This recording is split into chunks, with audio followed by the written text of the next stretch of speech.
I'm excited to talk about movies, and mostly to show you some movies that have rarely, if ever, been seen.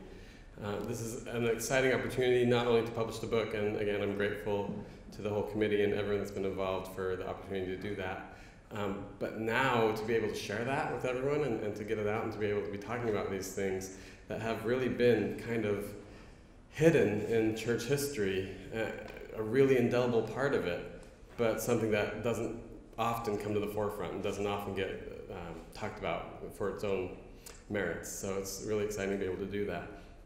Often, how I got into it was 18 years ago when God's Army came out.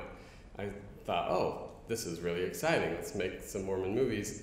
But before I do that, I want to just check and see what's been made so I don't repeat something that someone else has already done, just so I have a bit of an idea about what kind of history church movies have beyond Johnny Lingo or a couple things that I was aware of. So that snowballed and snowballed and snowballed, and here we have the fruits of that almost 2 decades later, because there was just so much to uncover and to discover, and it was really exciting to go through that process. As a way of illustration, the difference between, well, not just the difference, but how far back cinema was a really integral part of church history. Let's look at what was happening on August 23rd, 1940, when 20th Century Fox premiered its film Brigham Young in Salt Lake City. They also made this newsreel about the premiere, which is just a fascinating thing to watch. So, yeah, hold on. I had it right.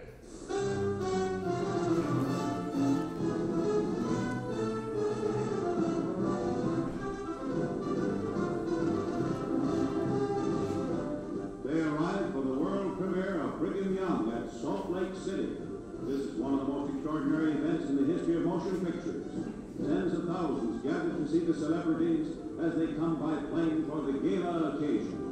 At the airfield, crowded planes bring a host of passengers. Among them, we see Tyrone Power coming to attend the premiere of the new 20th Century Fox film. It was produced by Darryl Zanuck, and that plane from Hollywood has brought him also.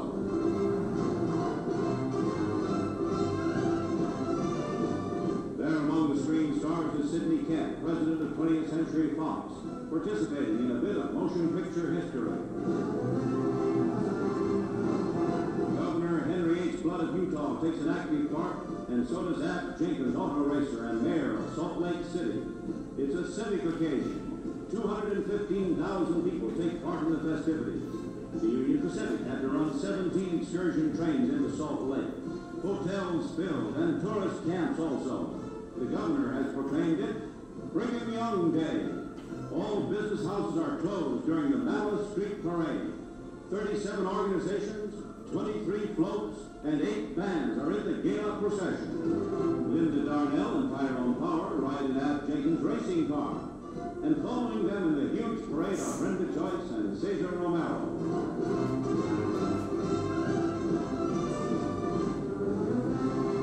It's the greatest premiere that motion pictures have ever seen.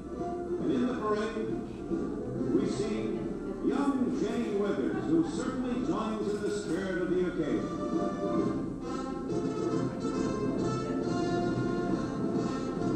There's Dean Jagger and his wife. He plays the part of Brigham Young in this newest epic of the screen.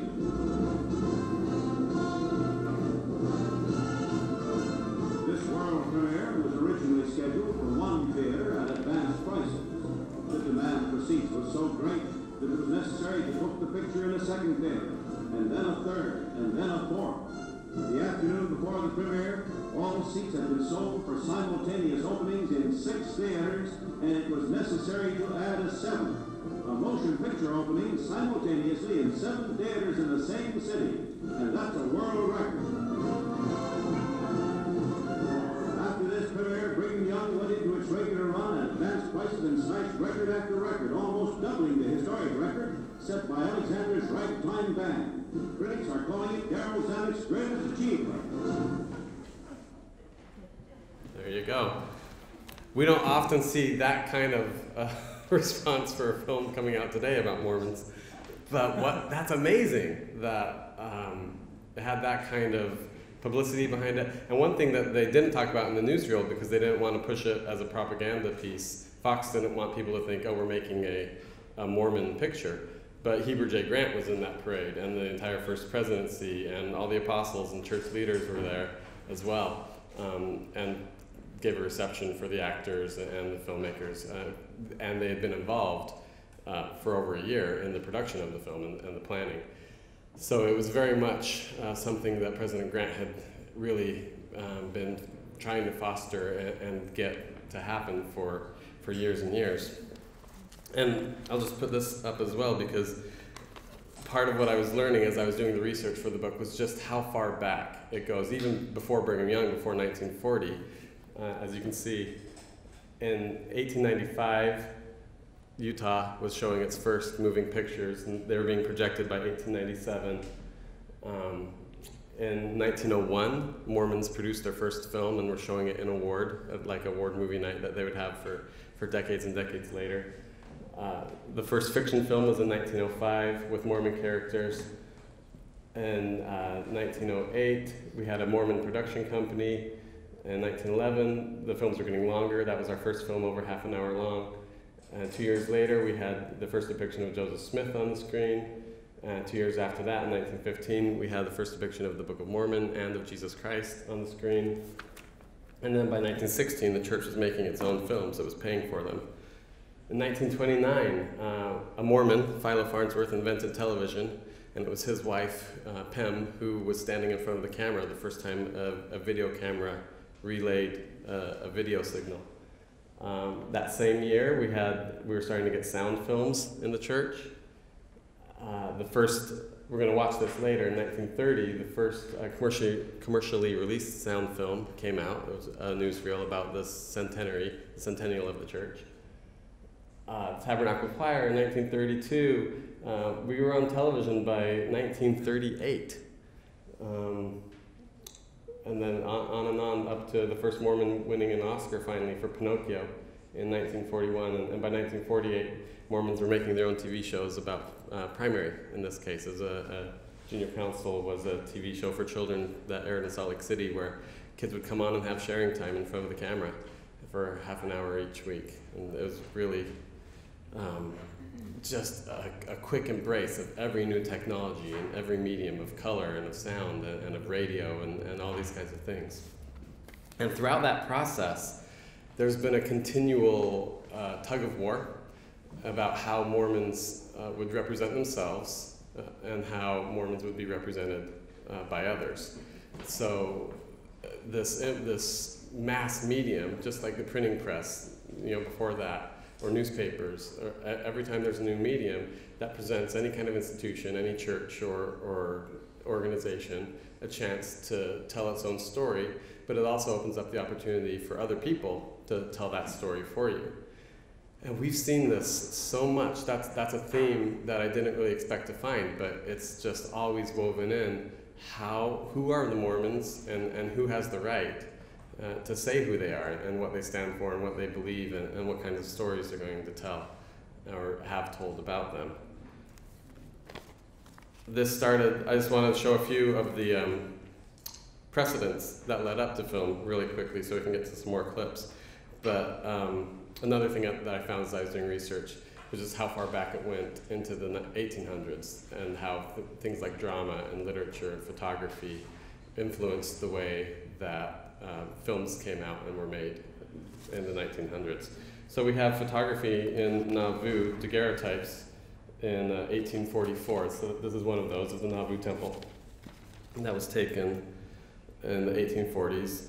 And photographers came to Utah and kept the tradition alive in the 1880s and the 1890s. By the 1900s, these photographs were by George Edward Anderson of the Manti Temple and of the Sacred Grove upstate, where he, in 1909, toured a lot of church history sites throughout Ohio and Missouri and Illinois and took pictures of them and published it in a little booklet, which was at the same time that filmmakers were starting to get interested in the same thing. In the 1920s and especially 1930s, you had people going with their motion picture cameras and filming the Sacred Grove and filming Carthage Jail and the temple sites. that were under construction and where people were having pageants and all kinds of events. So films came out of photographs. They also came out of paintings.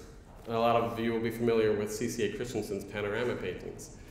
But there was a whole tradition of panoramic painting in the church dating back to the 1840s, because St. Louis, which was just down the river from Nauvoo, was the hub of this type of painting, which took a couple of forms, but basically it was to tell narratives through paint. And so they could have really large, wide paintings that would they could scroll through on a roll. They would pan it, which is where that term comes from for films.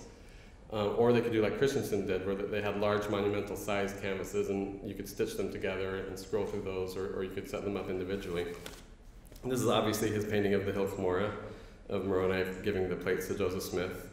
Here's his painting of the martyrdom at Carthage jail of Joseph Smith, who you can see prominently displayed, and the handcart pioneers crossing the plains. He did a bunch of these in the 1870s and 80s. He was touring around Utah giving lectures with his paintings, which is exactly what the filmmakers would be doing just a few years later. They would literally stand next to the films as they were projecting them and explain what was going on the screen, which is a little different than how we do it today. But back in the days of silent cinema, that was one tradition that really just transferred from painted images to photographic images to moving images. Mormons in the 1890s had some other fun toys that they played with. This one's called a stereoscope, which we still have today, like children's viewfinders, where you put it up to your face and you can see a 3D image because there's one image being fed into each eye. There were other little devices that people sold. They were really popular in Victorian England and in the late 1800s in America.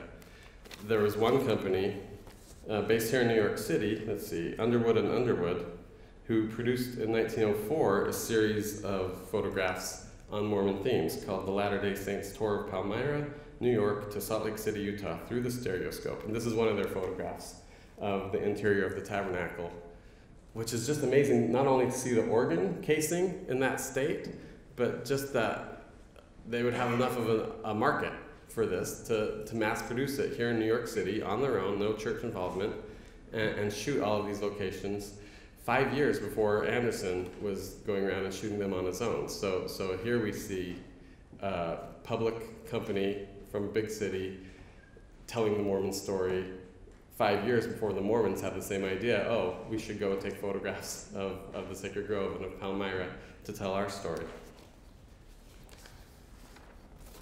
So the next one, this one's really cool, and then we'll get to some more clips. We had these small devices, like stereoscopes, but cinema is big. And this is Fuller's Pleasure Garden, which was a park, a pleasure garden, a resort in Salt Lake City, just west of where the University of Utah is today. This building, right up here, this guy, was a camera obscura, which was an ancient device that had went back to ancient Greece, ancient China, and was very popular in the 1800s, where you have a darkened room with just a small hole in the wall or in the ceiling, a pinprick hole, that allows a little bit of light to come through, and as the light comes through and it spreads out, it projects an image on the wall or on the floor.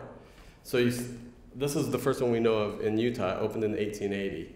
And this little chimney on top of the building, right here, is the turret that had the lens in it.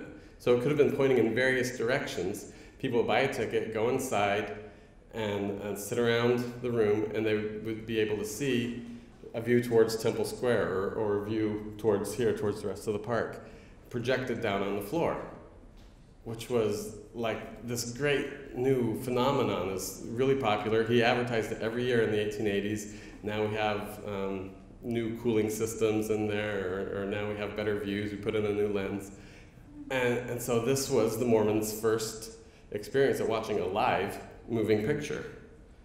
They also did it, not live, through something called the Magic Lantern, which again, I didn't expect to be any part of the story of Mormon cinema at all, but I just kept discovering more and more things about how in the 1870s through the 1890s, this device, which is just like a modern day slide projector. You put a glass slide in it that you could change from one picture to another. This was hugely popular with Mormon lecturers, with the academy, like at Brigham Young Academy and at the University of Utah, with church events where people like James E. Talmage would use this to talk about church history, to talk about science, or in his case, his trips to Russia and to Finland and to Italy, where he took photographs himself, like a documentary filmmaker. He came back and he presented these in the assembly hall and in the tabernacle on Temple Square, and he'd do fundraisers for missionaries and for the Young Men's Association and for the primary. And this was huge. He attracted such crowds that they had to move him from the assembly hall into the tabernacle because there were too many people who wanted to hear about his trip to Rome. And the fact that we're showing these kinds of still images on Temple Square before the moving image arrived just shows how ready Mormons, like all Americans, were to access these kinds of technologies and to really go for it. So then we get to moving pictures. The first film, for a long time we thought it was in 1905, but a few years before that, in 1898, films arrived within the church in a way that really speaks to this dynamic about who are the Mormons. In the 1880s and 1890s, Mormons were anti-Americans. Mormons were polygamists who were out there in the wilderness trying to have their own kingdom. And that was the perception that was popular here on the East Coast and in the States in general. So when the United States declared war on Spain in 1898, President Woodruff saw it as an opportunity to really say, look, we're patriotic Americans, we're part of this body politic of the United States. So a lot of Mormons volunteered to join the Rough Riders. The company from out west was called the Rocky Mountain Riders, but they were all associated with Theodore Roosevelt's troop of cavalry. And so a few hundred Mormons from around Salt Lake City and a few others enlisted. They mustered in Wyoming. On the train west, they had a train crash, which I just learned this week, so it's not in the book. But because of this train crash, they were delayed for a couple weeks. And so they got to Florida late, and they weren't able to go with Roosevelt and charge up San Juan Hill. And so they had to just stay down by Jacksonville in Florida for a while. But because of that, they were there when a film crew came from New York City. And the fellow in the top right corner is John Cannon. He was the leader of the Salt Lake City company. And down here we have a photograph of some of those troops. So these men were there when the film crew came and just started recording what are our troops doing, and then distributing it all across the country. We have a bunch of titles of films that they were probably in, like Salt Lake City Company of Rocky Mountain Riders, which was a 2.5-minute film, which is pretty long for 1898.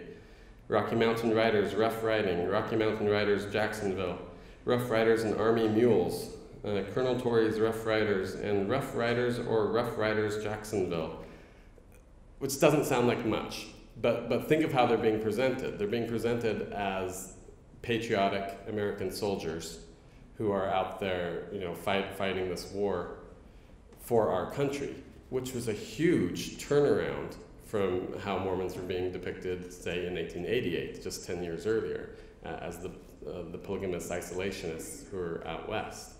So this was a major coup for the church, a public relations victory. And I'm sure we're hoping it would last, but it didn't. Because then other things happened that really changed the public perception of the church again and kind of swung it back. So it's like a pendulum, always going back and forth. In this case, in 1903, Reed Smoot was elected to the Senate. And famously, the Senate didn't immediately seat him because he was an apostle. He wasn't a polygamist, but there was a real concern elsewhere in the U.S. about whether he would have allegiance to the Constitution, to the United States, or he would just do whatever Joseph F. Smith told him to do. So this was a huge debate that went on not just in the halls of the Senate for a few years, but in the court of public opinion, as newspaper cartoons in particular, but also vaudeville shows, popular songs. Like there was a really popular song called Scoot, Smoot, Scoot, about how he needs to scoot on back to Utah. The New York Times, Puck, this one is from the Denver Times, where they would just skewer Joseph F. Smith personally, Reed Smoot personally, and the Mormons in general as being really autocratic, out of touch, misogynistic, and womanizing, and everything you can think of, which infuriated President Smith and Smoot as well. But it also created this persona of the Mormons back to where they were 15 years earlier. Amidst all of that, we have our first fiction film, which came out, which is called A Trip to Salt Lake City, which was released in 1905 as the Smoot trial was going on in the Senate. And amazingly, we still have it. Almost all films from this period are lost, the vast majority of them. But this was preserved by the Library of Congress, and it fits right into the context of these kinds of cartoons that were coming out. What modern audiences might not understand, which audiences then would have immediately, is that this is set on a railroad car, which is traveling back maybe from Washington, D.C., who knows, back towards Salt Lake City. So all of these curtains on the side of the screen that you're going to see were like sleeping berths where bunks would be. And the joke is that there's a lot of children and a lot of wives for just this one guy who's a little bit overwhelmed by it all. But it was filmed right here in the Roosevelt Building, just south of Union Square. So it's a New York City production. And here we go.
Stops abruptly there. Isn't that great?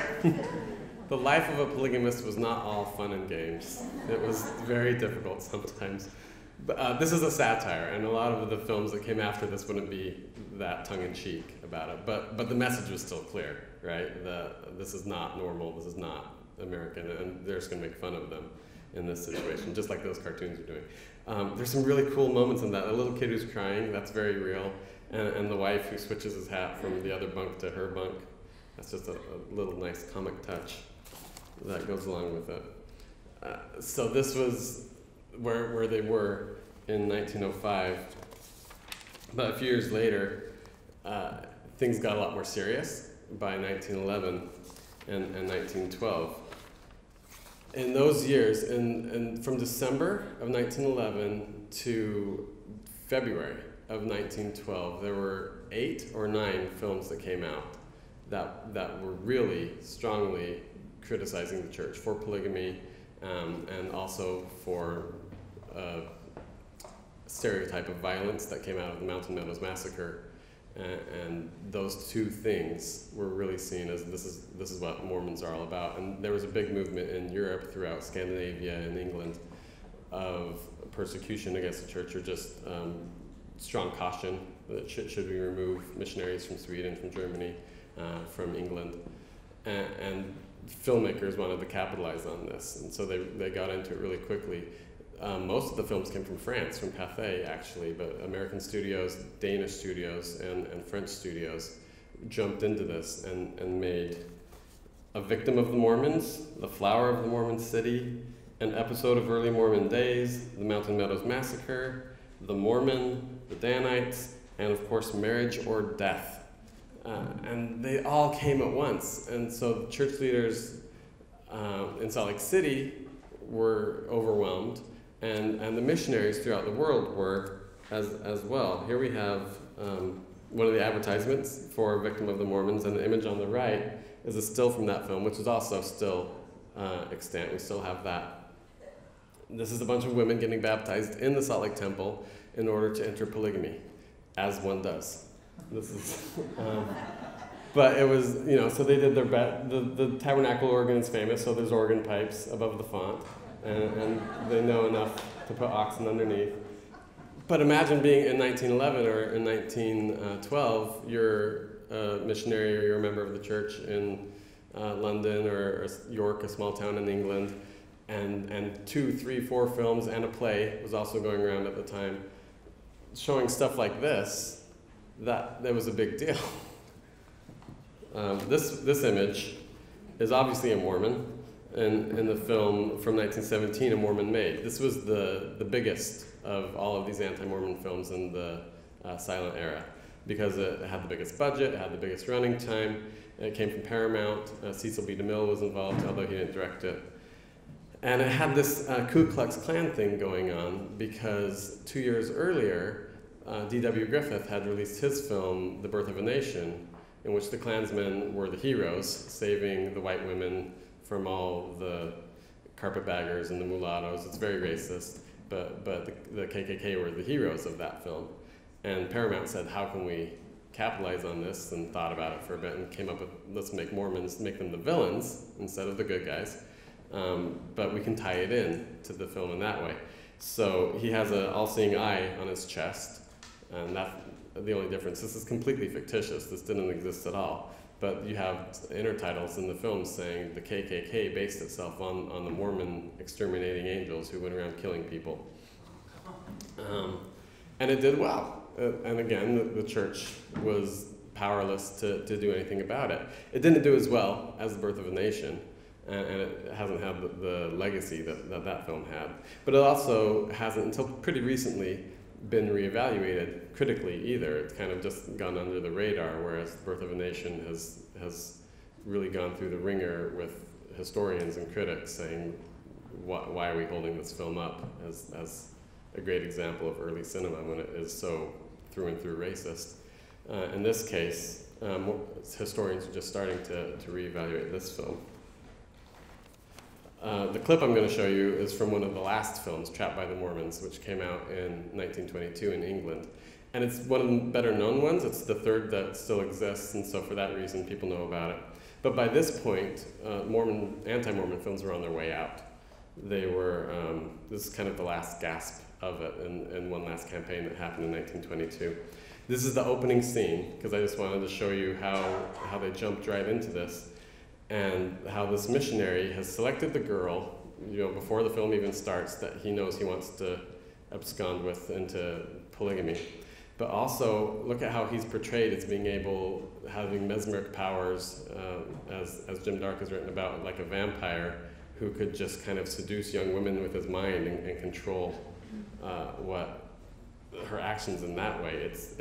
We laugh at it today, and a lot of people did then as well. A lot of critics wrote about it as being a little absurd. But it's just an interesting way to portray Mormons at that point. Here he is.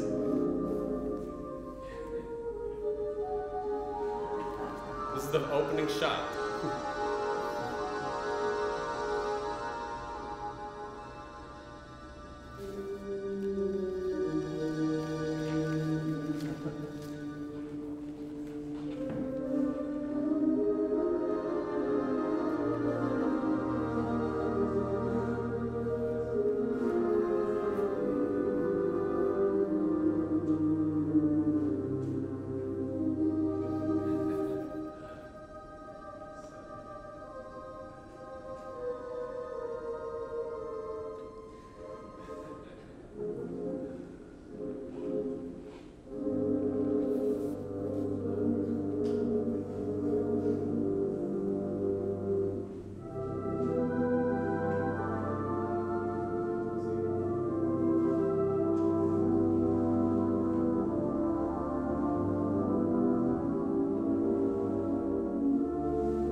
There's some exposition here, but just watch how they interact in a second when she comes outside.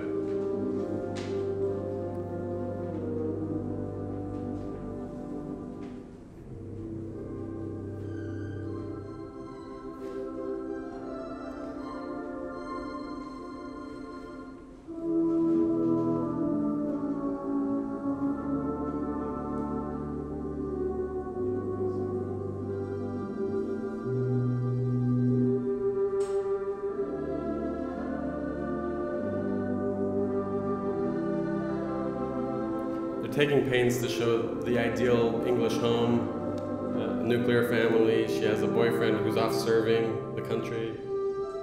And then this is an outside threat, an outside presence.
She's immediately under his spell, and it takes the rest of the film to break out of that. Don't worry, she escapes from the Mormons, and everyone is happy in the end, except the Mormons.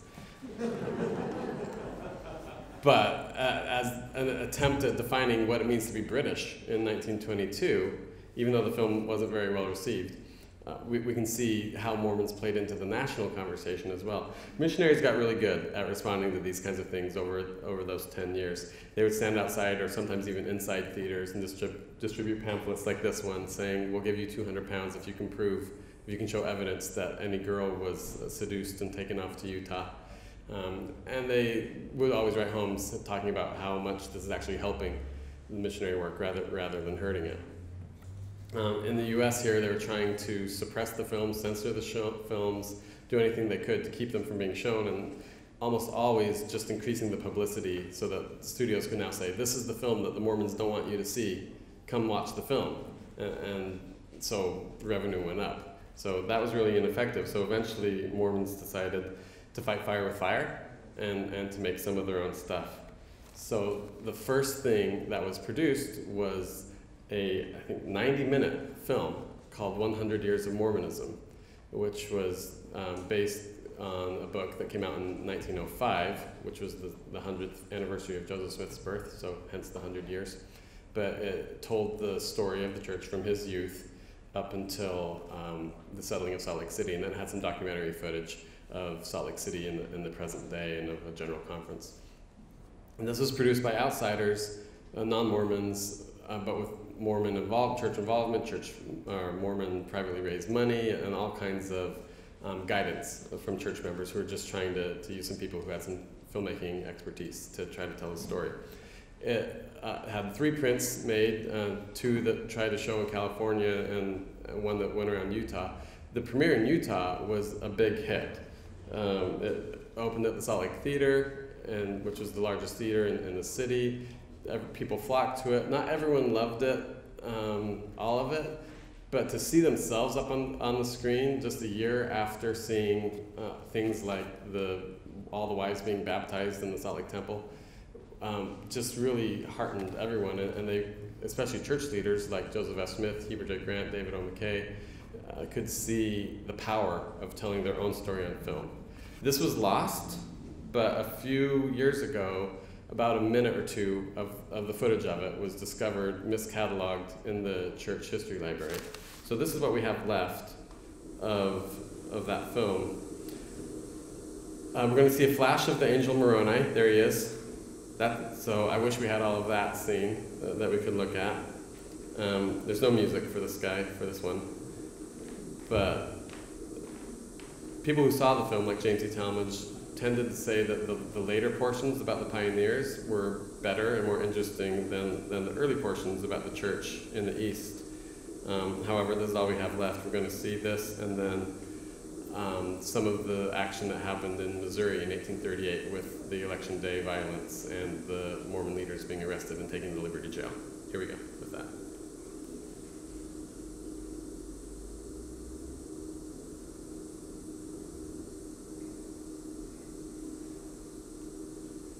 And I wonder if this has to do with Hans Mill in this scene.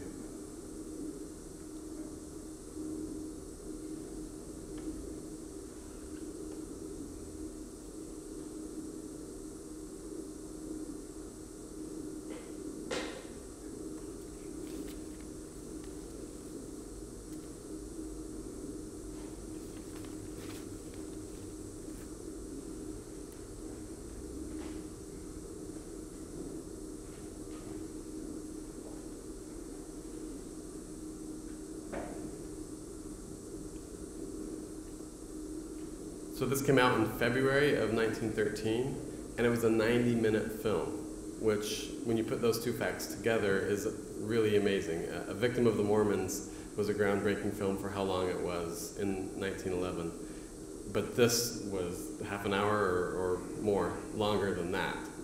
So the Mormons really went epic on their first attempt to make a huge film that would really tell their story and overwhelm the competition.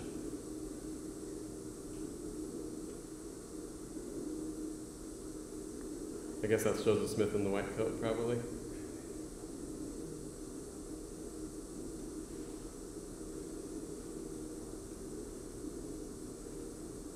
And I believe they're being ordered to be shot and refused, and so they're being taken off to jail. And that's what we have. But even that much, it just shows how ambitious they were. The next film that I'll move to quickly came out soon after that, where some filmmakers saw that and said, oh, well, now let's do the Book of Mormon. So they wanted to tell the whole story of the Book of Mormon from Nephi through Moroni, and they got through First Nephi and stopped there. This story is, it's often called The Life of Nephi, but I think the actual name was The Story of the Book of Mormon. And it's a lost film. But what they did do at the same time was take some still photographs and paint them by hand so that they could use them in a magic lantern lecture. So here we have, I believe this is Laman talking with Laban with his armor in the background as a bit of foreshadowing, trying to convince him to give him the brass plates. He's not going to do it. We have, after that, Laman's upset. So we have an angel appear and save Nephi and Sam from being beaten. This was filmed outside Salt Lake City, I think near Parley's Canyon. This one's black and white. I don't have the colored image of this, but it's a great image of Lehi's whole family with their donkeys instead of camels, which is a nice touch, and they're traveling through the wilderness there with Ishmael's family. And they even included, which is really interesting, Nephi's vision that he had, his apocalyptic vision here of Mary carrying the baby Jesus. And so that's Nephi kneeling down and the angel is showing her to him. So they didn't shy away from the theology either, and really telling, this is what we believe, as well as this is the story. The first Nephi story is a great one for films, and it's been told again a few other times because there's a lot of narrative to it. But this part's usually left out, and so it's interesting that they included this as well. This film didn't do as well as 100 Years of Mormonism. One of the funders behind it, Anton Sorensen, wound up using these slides more than the film print, which is why these were preserved, I believe, and the film itself was lost. Because he found it was cheaper and easier for him to carry around a box of slides, and he would just tour through northern Utah at least, and he might have gotten farther than that, and present this as a lecture to wards as fundraisers for himself and for their activities there. It was much cheaper to shoot documentary footage than to try to tell a big fictional story. These two brothers, who are on the cover of the book, really became the face of Mormon cinema in the 1920s because they were everywhere. This is, on our right is Sherrill Clausen, and on our left, with another camera under his arm, is Chet, his brother, Clausen. They're brothers, grandchildren of Brigham Young, who were raised basically on the stage of the Salt Lake Theater. So they had that in their blood. And Sherrill was more of the filmmaker, Chet was more of the businessman, and he just wanted to tell church stories. They were involved in that Book of Mormon film for a little while, but then they really hit their stride making documentary footage. So I'll show some while I talk about it. They talked to Joseph F. Smith, and they got permission to set up a long-term contract with the church. So instead of doing a one-off film that the church would pay for, they would just make films and make films and make films. They shot church leaders, they shot general conferences, they filmed all the apostles, the patriarch, a lot of their families, their children, including young children, grandchildren in many cases. It's so fascinating to see them instruct them. I think that was Chet, who just ran off to the side, who said, "Okay, everyone, now come down the stairs and put on your hats," when Joseph S. Smith puts on his hat, and walk past the camera this way. Which is so amazing. You have scenes where you can see two takes. Like they come in and they do it wrong, and they go back out and they come back in, and put on your glasses, take off your glasses, shake hands. I think this is a great scene because what are these people doing? These are the steps of the temple. George Albert Smith. Where are they going? I don't know, but they're doing what the Clausens tell them to do. And we have this great footage of, or is it Whitney? I'm not sure. We have a visual record of them, and what the way they pitched it was, imagine if we had footage of Brigham Young, or of John Taylor, or of Joseph Smith. Wouldn't we want that, to see that? These close-ups are amazing. Most of their footage was lost in a fire that occurred in their studio on October 23rd, 1929. They were down there working, and Sherrill was using a rewinding machine. He was drying off some film, and film was highly flammable back then, and a spark from the machine landed in a basket that had the dried film in it. And so that ignited. They tried to put it out instead of getting out, and so that delayed them. And so then they were trapped in there. Chet was able to jump out through the window in the door. They had a metal door with a glass window in it. They broke the glass, and Chet got out that way. But Sherrill didn't get out. He suffocated from the fumes from the smoke and died. And Chet never worked in films again. For us, we lost their library. Most of all that's left is about 3 hours of footage that the Church History Library has. And online on YouTube, you can look for Latter-day Saint Leaders, Past and Present, which was a film that was assembled in the 1940s from some of their footage. And so that's the most accessible way to see what they did. But the legacy of what they gave us it's amazing for its own right to see. Just look at all the fans going during General Conference before air conditioning. Yeah, I never would have thought of that, but we have this footage of what it was like back then. So it's an amazing window into how things were, but it's also the Mormons trying to tell their story and respect their leaders who, like the same Joseph F. Smith, who had been caricatured in all those cartoons in 1904 and 1905, they're saying, no, this is our prophet, this is our leader, and they showed these locally in Salt Lake City, but they also just stored a lot of them for archival purposes, and it's a real tragedy that so much of it was lost and destroyed. I'll show you one more thing. In 1930, here we go. This was the first sound film, but for some reason I don't have the soundtrack. They filmed this, and for the centennial of the church, they staged a huge pageant inside the tabernacle itself. And Pathé, the same company that made a lot of those anti-Mormon films in the 1910s, sent a film crew to record it. They didn't have enough light inside the tabernacle to expose the film on this great big stage, so they moved outside to the steps of the state capitol building, which is what we're looking at here. There's Joseph Smith praying, but they didn't show any kind of angels or deity appearing to him.